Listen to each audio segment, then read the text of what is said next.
ko naman akla. Narito tayo ngayon upang matunghayan ang napakainit, nagbabaga at talaga namang usap-usapan at maraming pinaka-inaabangan na issue ni Ate Erica. Sa pagpapatuloy ng ating istorya ay kasalukuyan nga na pinag-uusapan ni Kalingap Val Santos Matubang at ni Lolo Miguel ang bahay ni Ate Erica at ng kanyang ate na pinatayo ni Sir Jun A para sa kanila. Ang bahay nga daw na ito ay napakalaki at napakaganda.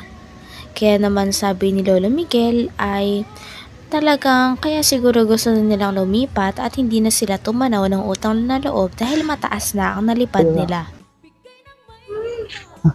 Pag-ihiwalay daw kay Rab ko, ay gustuhan nila yun.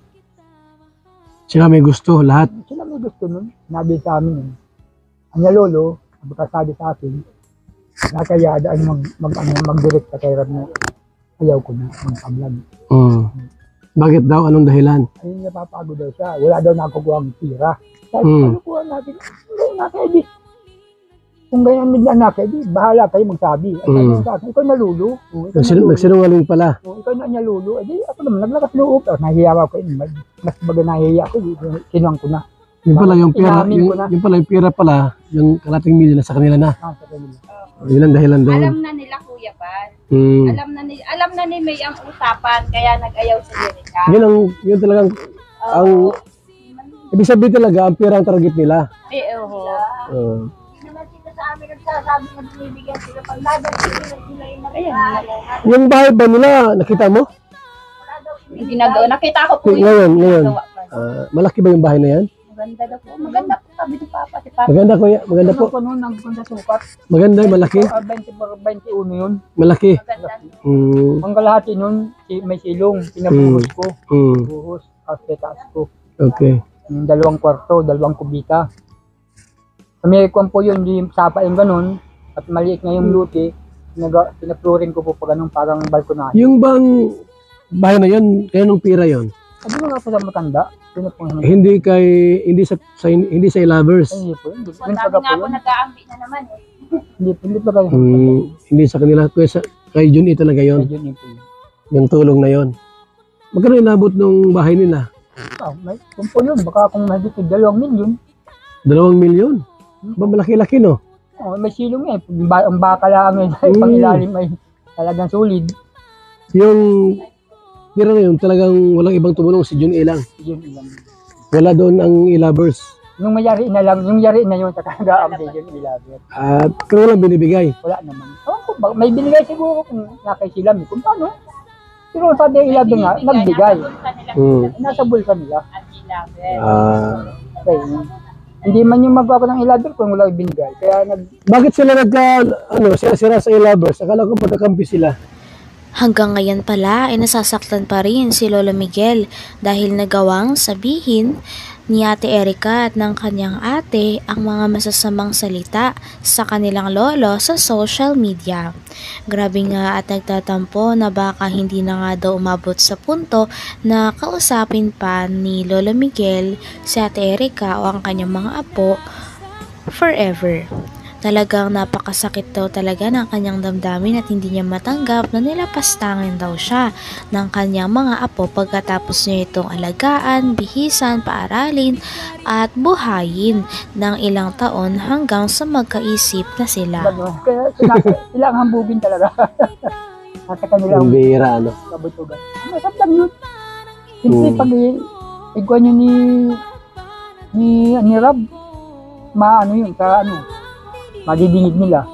Kasi yung kaya hiya. Sa halip na wala ng issue, tapos na di na kami nag-ano, abay, nagkaroon naman ng issue at umakita ko sa live stream. May mga sumususunod kasi. Siguro paniwala, pinangakuan siguro na gayaan. Ang aming pangako yun. Hindi na ako nagko-content sa kanila, ito lang, sa inyo lang, pabahay. Wala na ako yung mga abot sa kanila. Ngayon, maroon naman dahil yung ina ang naglabas na naman, gumawa ng kwento. Gawain niyo sila mo. Yung hininili kayo na yung ina kong yung tinuruan naman. Tinuruan na na? Ilan taon na yung ina? Ano po yun? Masingpinta niya tayo. Mga 50 na yun. Ha? 40 po, 41. Ay ba, bata pa pala. Opo, 2 taon lang po pag-iitan namin. Hindi na kayo pupunta ron. Hindi na po mula Kuya Bal nga nung Dami ka rin ata sa kwento niya. Opo, pati po yung isa kong lalaki na pinag-anuhan na scammer. Damay din. Ang yung nangyayari nga ko naguhugas sila ng kamay, sa amin ibinubunton. Wala naman kami pinagkaalam silang nakikirinabang ng mga wala naman kami alam dyan sa mga ano nila. Hindi na yan tatanong. Yan, silang nga kami sa bahay. Tao lang kami sa puspuro. Sama-sama nga kami Kuya Bal, pero tao kami sa puspuro. Wala kaming alam na umaalis sila, dumating sila sa hindi. May pagkain dyan, wala. Wala kami pagpapakialaman. Wala ano. Talagang sila gumagawa ng kwento ay. Mahilig gumawa ng kwento kaya ganun na Gawain yung pag-ari ng anak. Sinabihan naman yun. Nanay, dito sabihin mo ganyan, ganyan. Ang lobas naman sa social media. ito yan ano. Ngayon naman, hindi nila alam, hindi nila inisip na kalukuhan yung ginagawa lang yun. Sila ang mapapahiya. Kaya nga ni. Pati kayo damay din. Lahat ay damay. Pati mga kapatid niya. Dinadama. Talagang may plano nga ata sila Ate Erica at ang kanyang ate na magdemanda kay Lola Miguel dahil sa mga statement at pa-interview nito kay Kalingap Val Santos Matubang. Sabi naman ni Kalingap Val na ready daw silang tapatan nito at kung gusto nilang magdemanda ay dapat sa legal na paraan at sa paraan kung saan talagang masusolve ang problem na kanilang kinakaharap.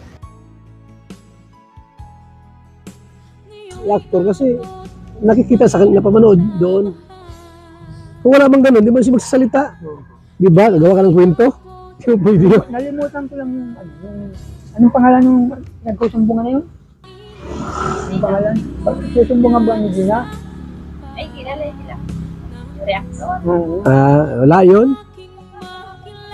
Kawawa sila doon, lalo sila mga pasama. Wala mong magawa yun? Walang magawa sila.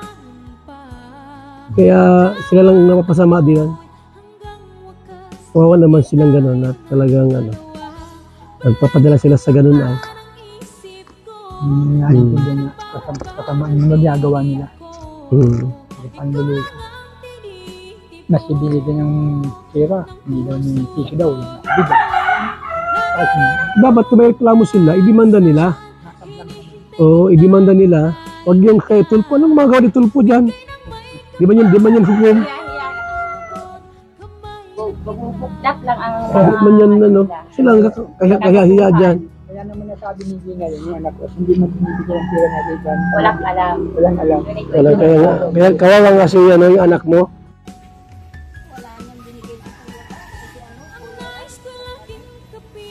Nasa vlog naman.